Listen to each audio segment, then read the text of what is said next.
told me you matatagay lagi, syntax lagi. Ako natun matatagay lagi, some lagi. I just think like she's crazy or something. Ngaw bagi hidaka takra baba masibo. Masi ngaw ra baba.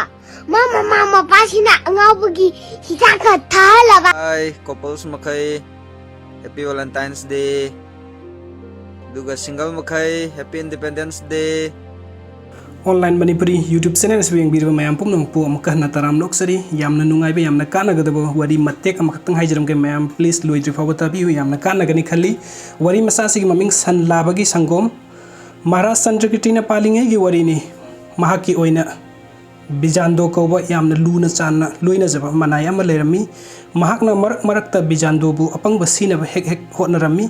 Nongma Maharaj na bijando bu kauraga hairami bijando ahak san labagi sangom takningi nahakna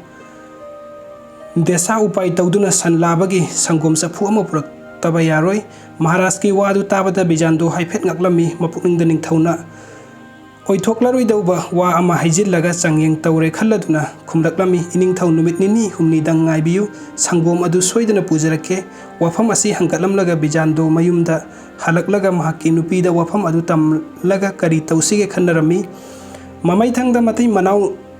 na thaurang ama puthoklami bijando mayumdagi chathoktana numit nini lerami darbar dasu pau ama tapidana karamde humni suba numitta bijando gi nupina athum mahau khara puraga konungda laklami amasung madu Maharashta katlaga khurumjarami karigino sidi kaidaure bijando na kadai da chatkre konunga amata karaktriba sina Maharajana bijando gi nupida hanglami bijando gi nupina khumlaklami iningthau ibungo nanai ahak ipuroibagi nungaiba pau amatam jage lakpani nanai ai gi ipuroibadu ngarang macha nupa ama poksare ahak nungaiba pau asi hangatchaba laksabani kari haiba Maharajana ngakna hanglami karam na nupana bu angang pokliba Maharaj masidi san labana sangom thokpagum banida bijando gi nupina khudakta khumlaklami Maharaj Chandrakirtidu ngahek sangaknaraba